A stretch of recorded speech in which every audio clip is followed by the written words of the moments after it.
Hello, everyone, and welcome to episode 242 of the RRBG podcast. This podcast is a proud member of the Podbelly Network.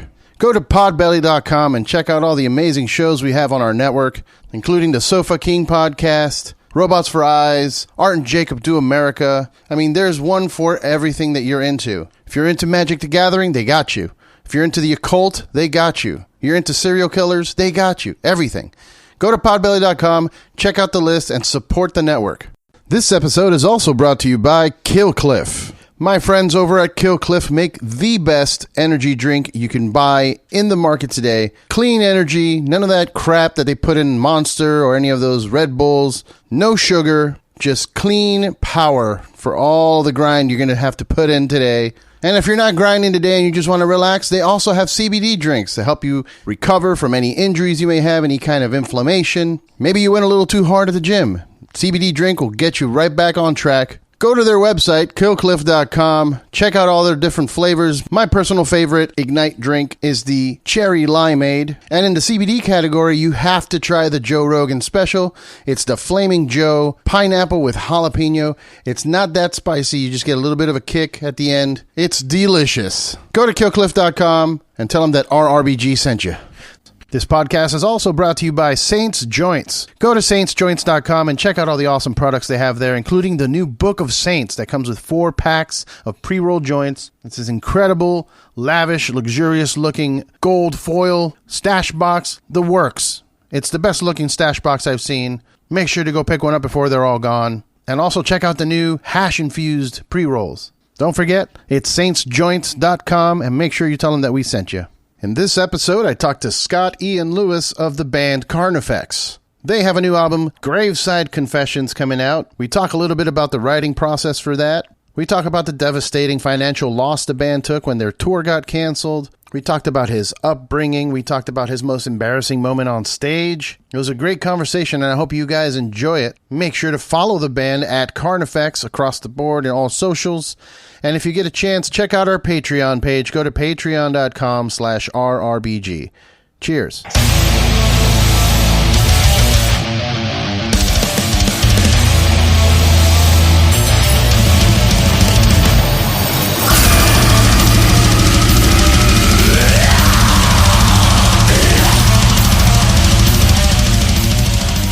What's up, everyone? Welcome to the RRBG podcast. I'm here with Scott Ian Lewis of Carnifex. How are you, brother?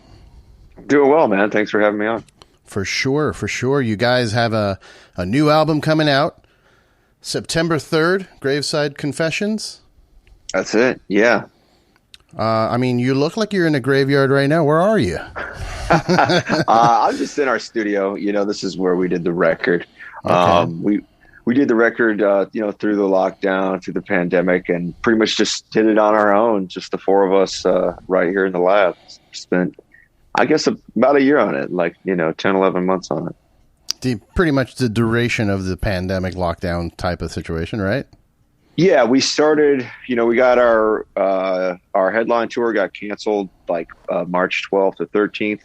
And then we pretty much started working on the record a couple weeks after that in April. And then we turned the record in at the end of March the next year. So Okay. Well, and not to get too into it right away into some kind of dark shit, but you were pretty vocal about the financial damage that the cancellation of that tour did for you. Yeah, and little did I know that it was going to start us off in such a tough spot, for such a long time. Yeah. At first, we'll rebook for the summer, and you're like, okay, yeah, June we'll be back out there. That's no big deal, right? Yeah. June became September. September was November, and then people just stopped trying and was just like, yeah, when you hear from me, that's when you're going back on the road, So there was a period of 6 months, I think, kind of that late summer through the last half of 20 and the beginning of 21, where it was pretty bleak as far as hearing if we're going to be going back on the road anytime soon. So financially as a business, yeah, it was a brutal year for us.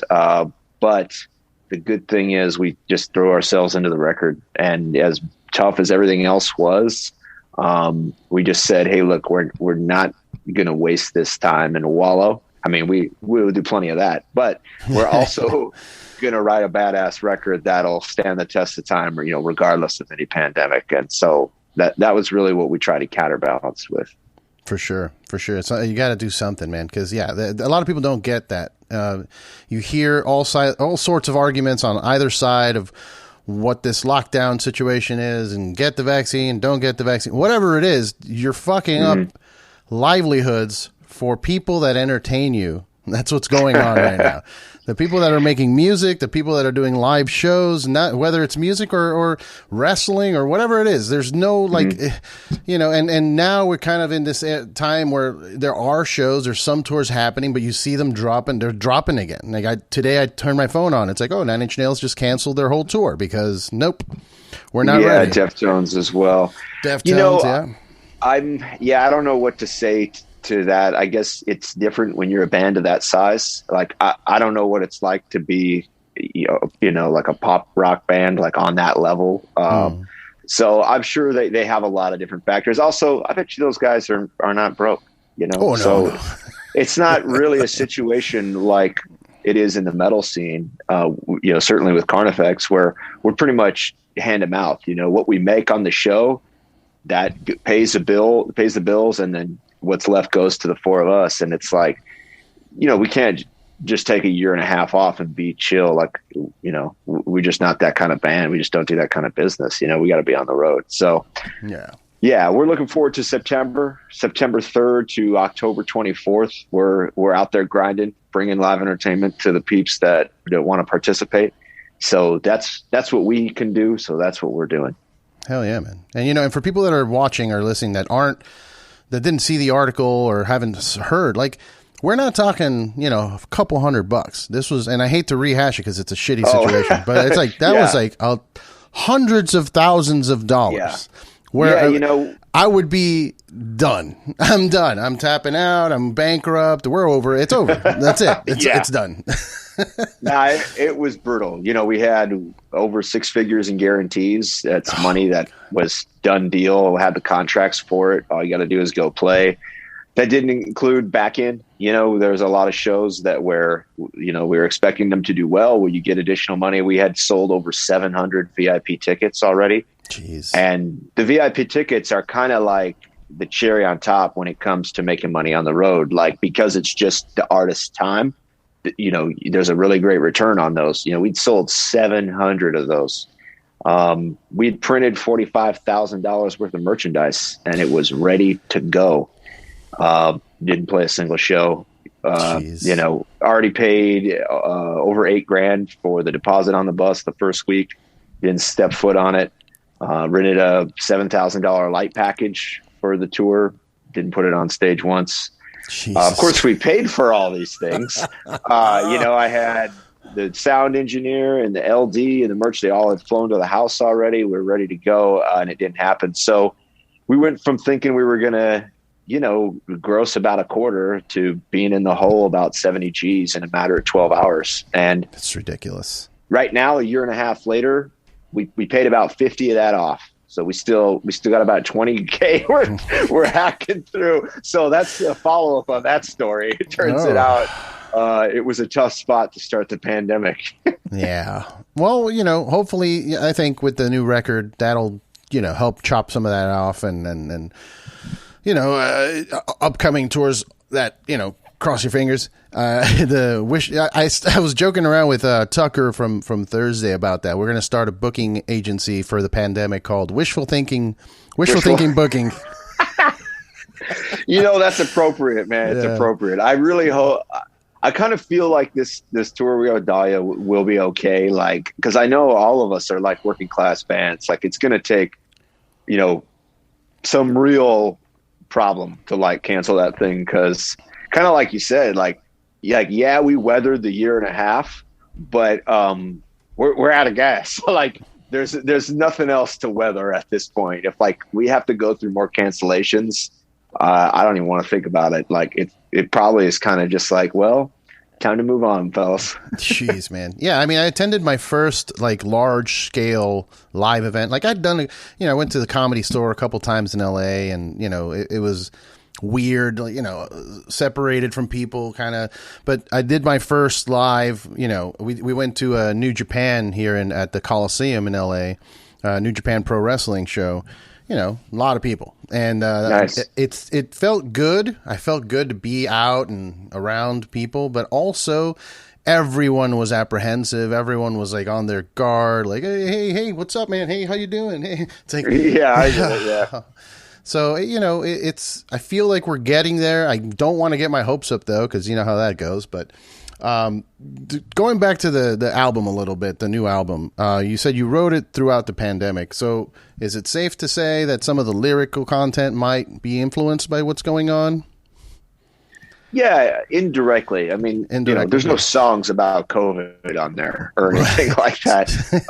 But you know, we don't have a COVID track. But yeah, it really I think as artists, and maybe at least for myself, I felt very disconnected from everything we did for the last 15 years. And then kind of, you know, you take in the financial reality and you're like, man, did we even do anything the last 15 years? Because I'm in a really bad spot right now. Right. And then, you know, the vulnerability and the insecurity of like, well, what if touring doesn't come back? I guess, you know, what I invested in my identity for almost half my life is just over, not by my choice or doing. Right. And so you get a lot of, you know, you mixed emotion, you know, regret, insecurity, vulnerability, all that stuff. And I've kind of always had that stuff, you know. The success of the band has really helped that. But, you know, prior to the band, it was, you know, I didn't have any friends I wasn't popular or anything like that. So I kind of felt a lot of those, you know, feelings from a lot younger coming back. Being so isolated from everybody. So yeah, it was super challenging, and I tried to be honest and put that in the lyrics. And I think they're universal feelings too. I think that even though I was going through these feelings as a result of the pandemic, they're not emotions that are specific to the pandemic. You can have mixed emotions and feelings of insecurity at any time. They were just at an all-time high for me going through it. For sure. And I feel like a lot of people are going to click to that. You know, it's going to click for them because everyone's having a really bad mental time right now. I'm myself included. Like I'm, you know, there's, like I said, I went to that show. It was great. And then I come home from that show and I'm just like, wow, I don't know what's going on. Like, I don't know if I don't think we're ever going to go back to how it used to be. I mean, then it started spiraling. Like, what about all my friends? Like, I'm never going to have those good times I had when I was in high school and college. Like, just start spiraling out. That was me for a year and a half, dude. Just circling the drain. It's crazy. But, you know, I'm glad that you're able to at least use it as some kind of fuel to write and come up with something new and exciting. You know, I keep mentioning wrestling and whatnot, but I saw you guys recently collaborated with Black Mask Clothing for a new shirt. And I mean, that's, if anybody's listening doesn't know, that's Malachi Black. There used to be Aleister Black's clothing line collaboration. You know, tell me what you think is the position of a thing like pro wrestling in modern pop culture these days. Like, I feel like it's bigger than it's ever been. Yeah, you know, I think it probably is. I certainly remember, like, when I was young, you know, all the originals, Hogan and Undertaker and Diamond Dallas Page and all those guys, you know, like, and I think, yeah, maybe it's kind of come out of the underground a little bit. It's gotten a little, you know, maybe a little more corporatized as well. There's definitely like a formula, I think, for becoming a successful wrestler.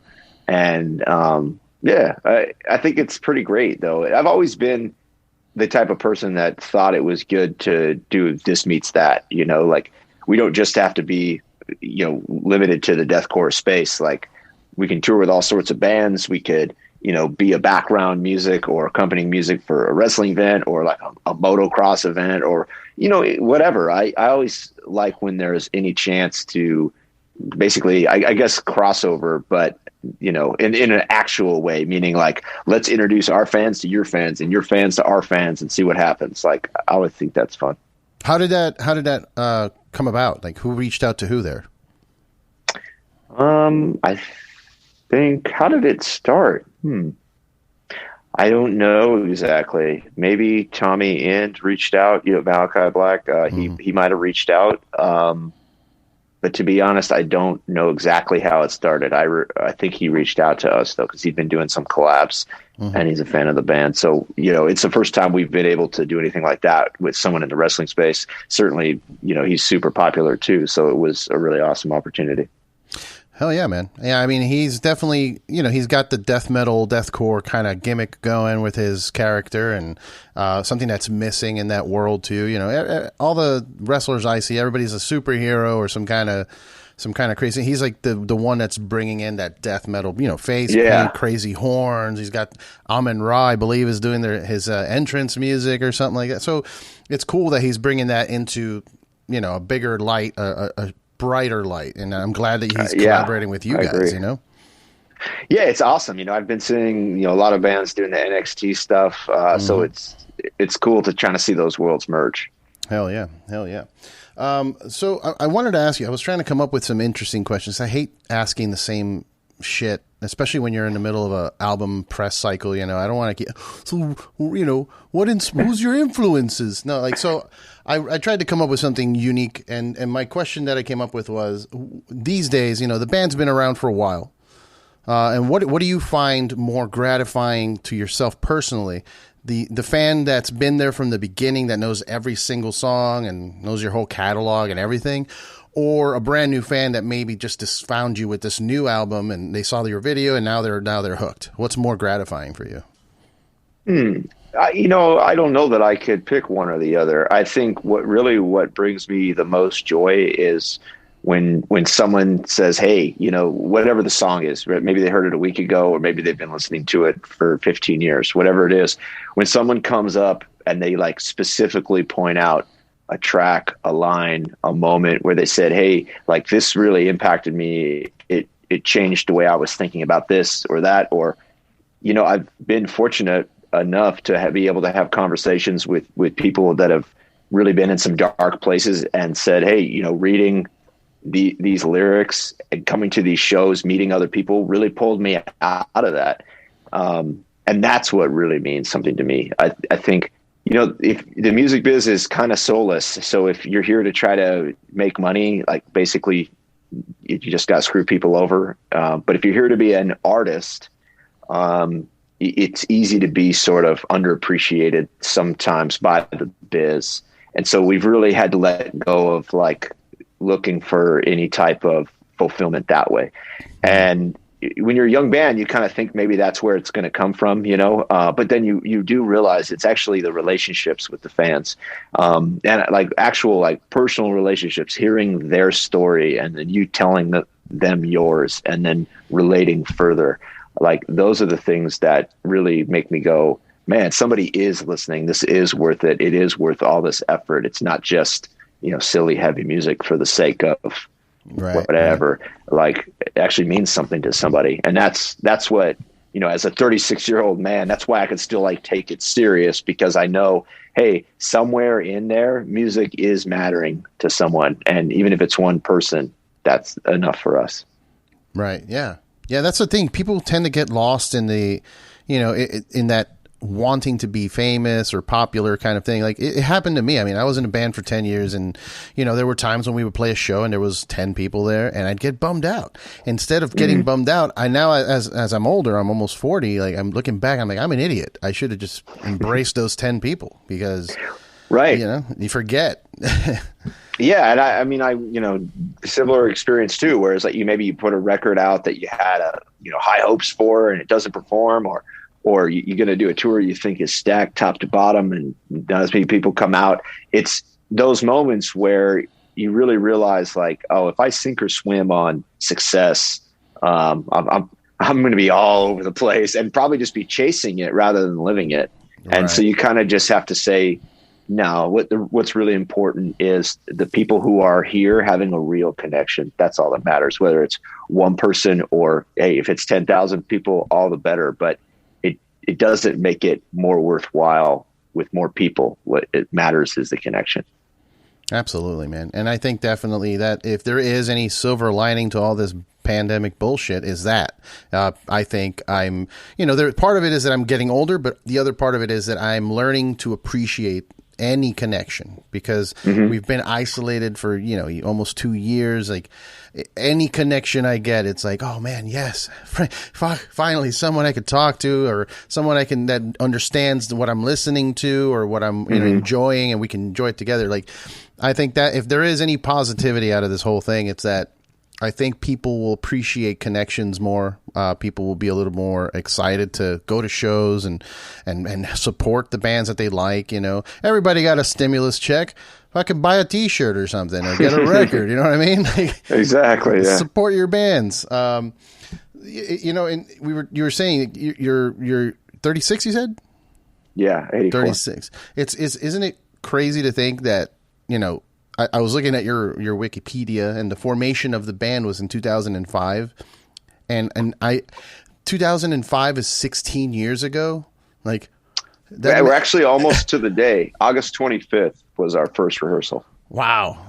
So yeah, we're right there. But how is that 16 years ago? Like 2005? I see that's kind of the mind fuck of the whole thing. So that's where I was at. It was like 2005 to 2020 was a blink of the eye. Like all we did was try to build this band, and then all we did was sit at home for a year and a half. Like it was such a yo-yo experience that it was a mind fuck. Yeah. So yeah, I'm still trying to like get my bearings, like I'm no different from anyone else. Honestly, I'm still struggling through it. I'm just looking forward to get back on tour, starting to get some bills paid. And, like you said, like get past this time of uncertainty. That's like the uncertainty is really what gets you, Yeah. Yeah.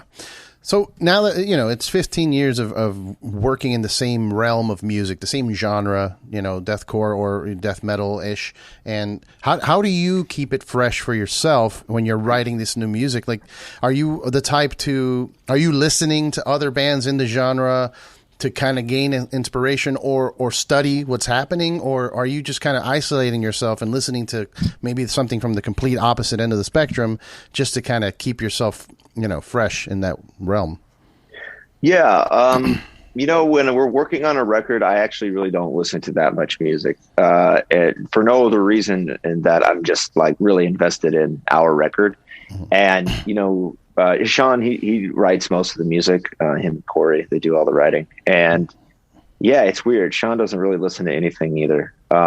So yeah, I would say really we're listening to our demos like incessantly, because each song that we write, there's like 10 versions of it. It goes on a long journey before it's finished. And so I think, when you write, well, we didn't write 15 songs, we wrote 13, or 12.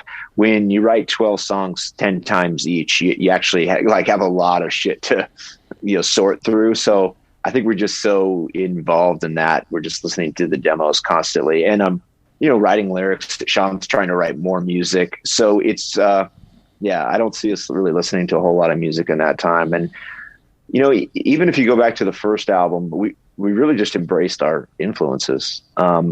We'd never really looked around the room to see what anyone else was writing. We didn't do that in 05. And there wasn't really a deathcore scene in 05.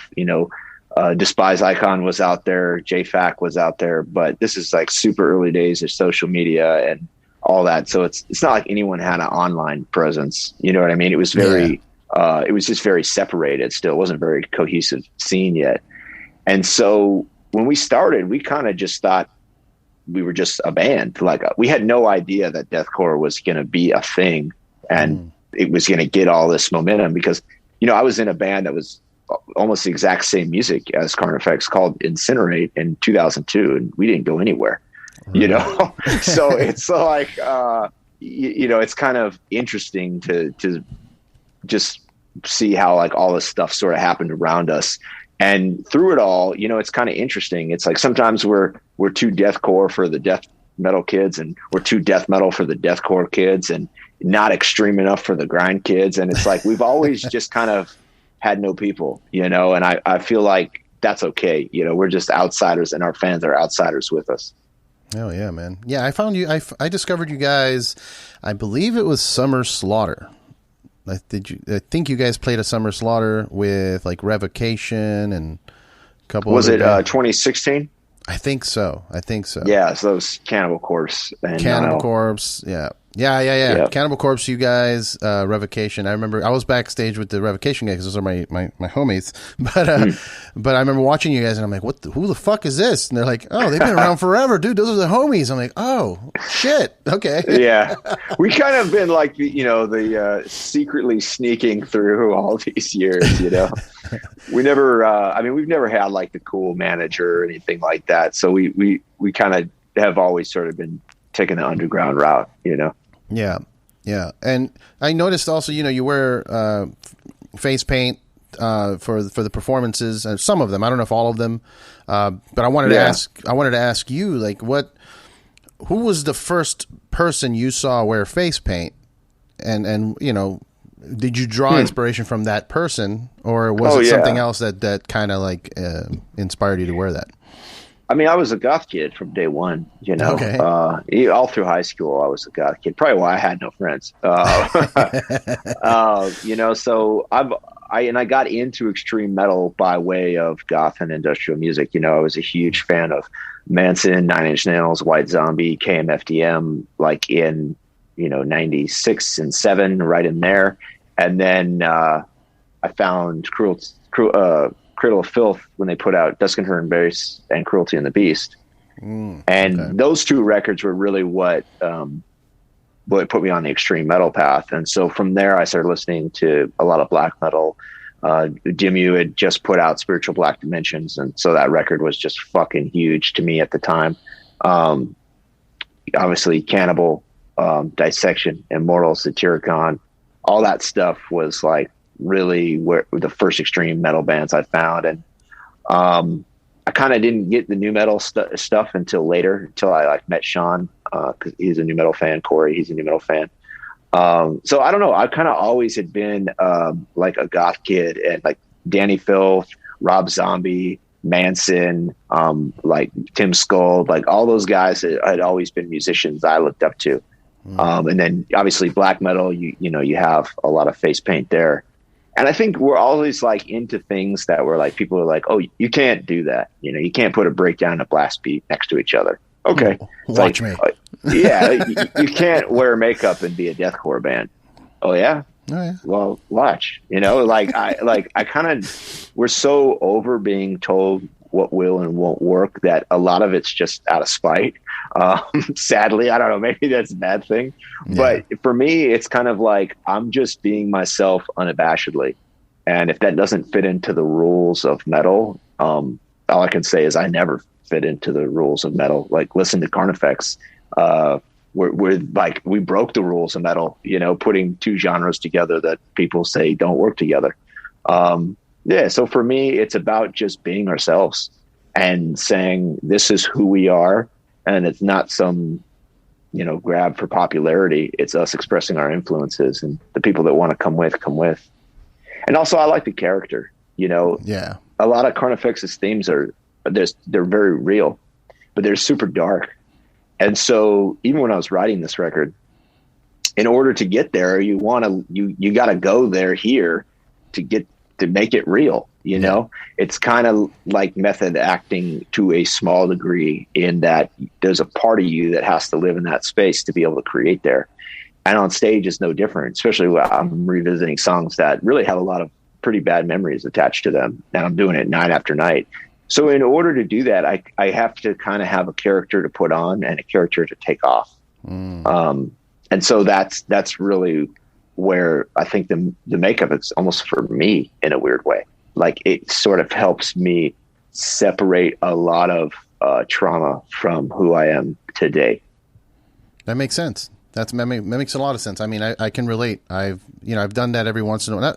Not face paint. I have done the face paint, but like, I liked wearing masks, and not just because of Slipknot. This is before. I think it's more linked to like Lucha Libre, where when I'm wearing like a lucha mask, I'm an animal that's here to kill you, and that's it. Like, there's no There's no emotions. I don't care about your family. Like I'm this, like, so exactly. It's good. Like you said, like putting the burden of this like heavy emotional weight onto that character. So it's not killing you personally inside.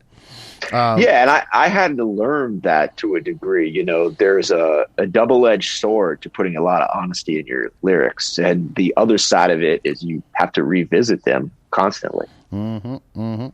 Yeah, I remember seeing an interview with, I think it was Jonathan Davis, before they did their tour about their self-titled, around their self-titled, and he was talking about how, it kind of sucks to have to be up there thinking about all this shit that it was traumatizing stuff, Right. Yeah. But if that's kind of the catharsis and the purge of the band, I think. And that, it actually ties in with the theme of the whole album, which is, we carry this stuff aside around us that's actually really pretty toxic. And just like the body wants to purge, when you do too much drinking or whatever, you got to purge those toxic emotions too. And I think, the extreme nature of the music, the intensity and the how caustic it is, all of those things are part of that sort of violent purge where it's uncomfortable while you're doing it, but when you walk away from it, it feels a lot better. Yeah, that's what a lot of people that don't listen to metal don't understand. They hear the music, they think it's aggressive, they think it's violent, they think it's demonic or whatever, but you're not understanding that this is therapy. It's like a rage room. Yeah, you're letting it out, you're screaming, and then when you're done, you're like, I feel better. Now I don't need to go punch a random stranger in the street because I've released it over here. There you go.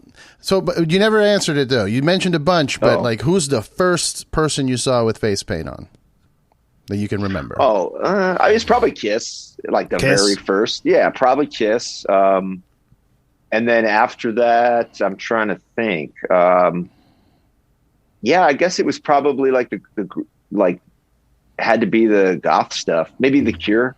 Robert Smith. Yeah. Okay. I remember.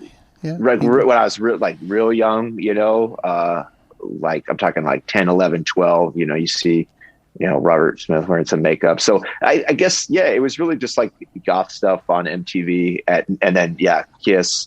I can't really think of anything prior to that, to be honest. Now I got to ask you, because I identify as gothy. I've loved goth music. I've gone to goth clubs. I'm also kind of an anomaly where I'm more social. I lost you for a second. Yeah, I don't know what this is. Let me get rid of this.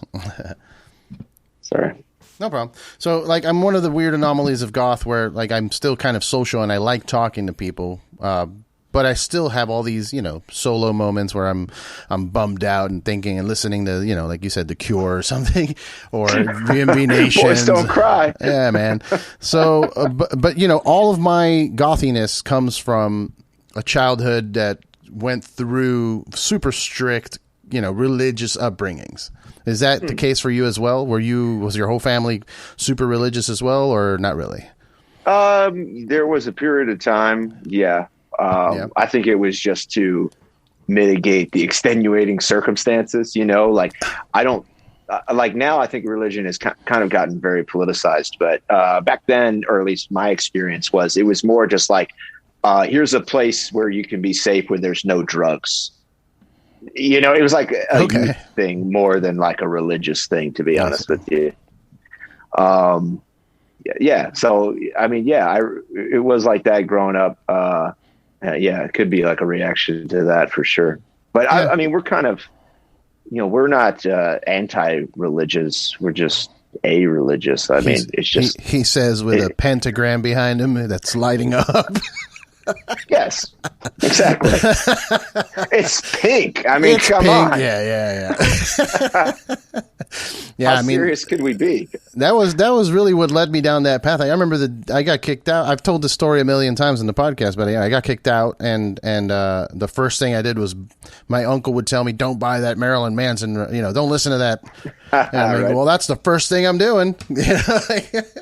I was the same way. Yeah, you're telling me not to do that. I want to do it. I have another silly question for you, because I was watching a video yesterday of one of your newer videos where you're performing live, And, as I mentioned, I had sang in a band, so I get the guttural pain that happens when you're up there, low end growls.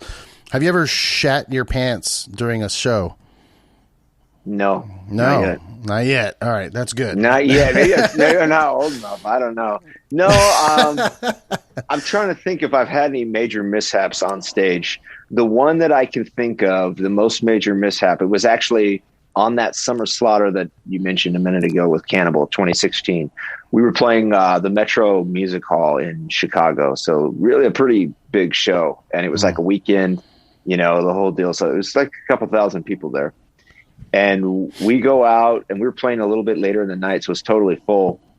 But we're also playing in front of like two other back lines. It's like Cannibal's back line and their drum set, then Nile and their drum set, and then everyone else that's playing is rotating through. So we're like way on the front of this stage, like all the way out to the front.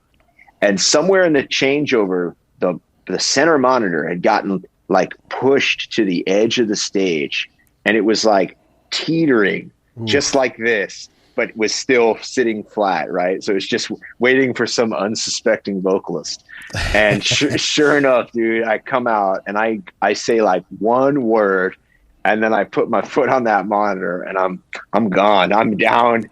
I'm in that moat, wrapped up in wires, like head first. Oh no! And the guys were like, they're all doing they're super headbang. Like, we got to go hard for the opening of the show. No idea that's what happened to me.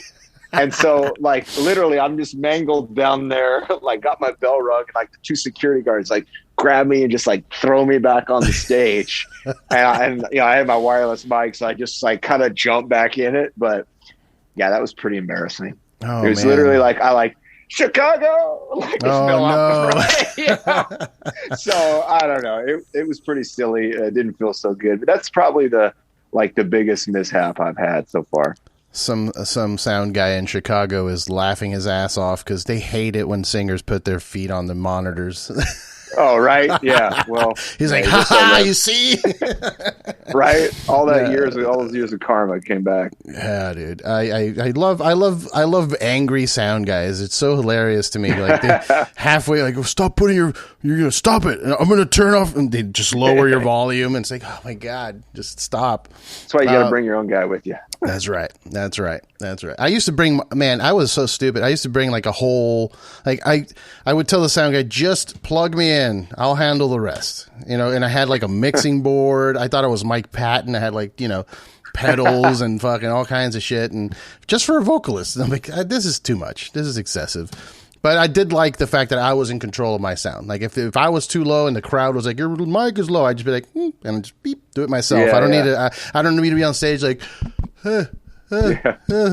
more staring at headphones. Come on, man.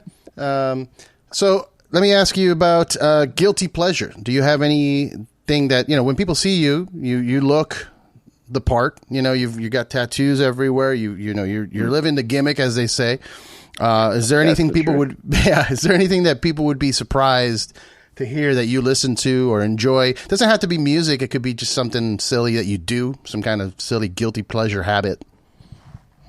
Guilty pleasure. I don't know that's a strange phrase, but I don't know. What's something about me people probably don't know? I really like surf rock. There you go. Maybe that's a guilty. I don't feel guilty, but yeah, I really like surf rock. Okay. What else? If I'm trying to just kind of not think, I like watching cooking shows. Ah, okay. Yeah, me too. Cooking. I learn a lot. Yeah, that's another thing. I'm absolutely clueless on cooking. Like, I don't know anything about it. And being on the road for 15 years, like, it was nothing I picked up. So when watching like a professional chef like cook something badass is like, oh wow, that's how you do it.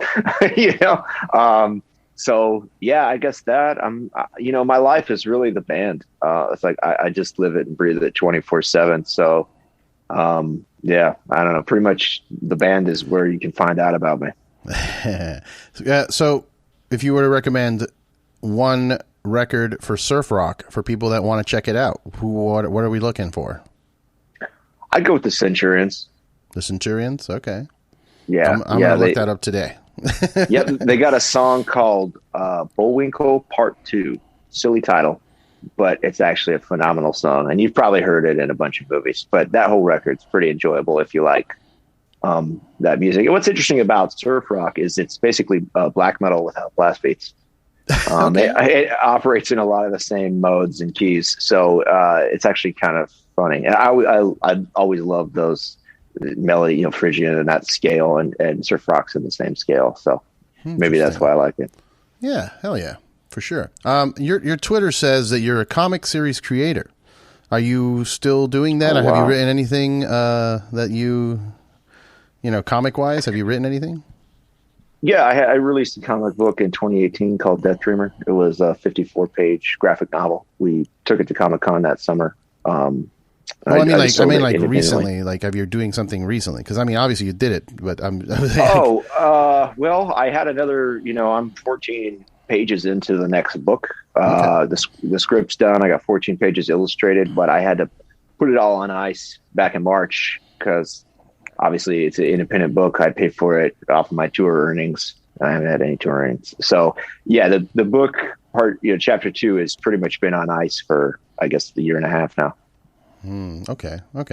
But, hopefully, you're looking, like we were saying, you got the album coming. Hopefully, tours are coming. Wishful thinking.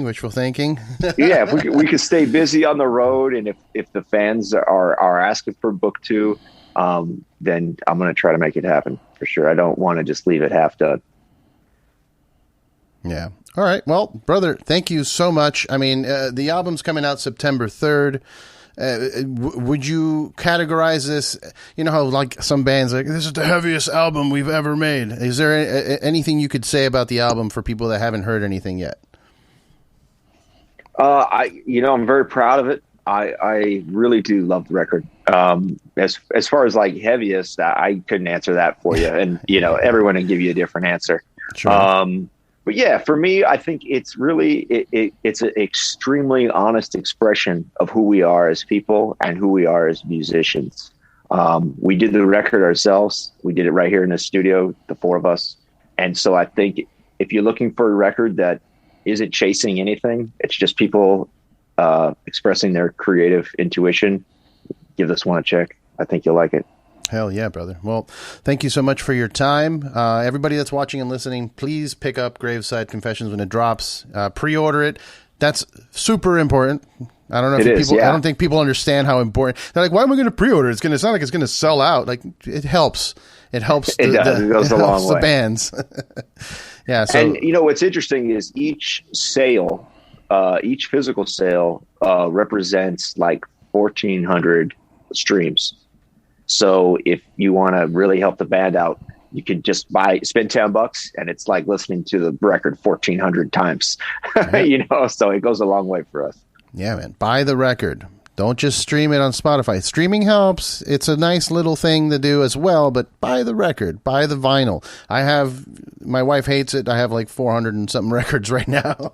I got to stop buying records, but every time one of the bands that I like or have been on the show, like, yeah, we got a new record. Boom. I'm like, pre-order. I got to support. So we got a good looking vinyl up right now. Oh yeah. It's a double LP too. Nice. Well, go get it. Nuclear Blast Records, Indie Merch. Yeah, it's on. The record came out on NB, but indiemerch.com/Carnifex. We got all our goodies there. And on social media, it's just at Carnifex, all across the board. So follow them, pick up the record, go to a show when it happens in your town. And thanks again, brother. I appreciate your time. Well, thanks for having me on, man. Of course. Cheers. Take it easy.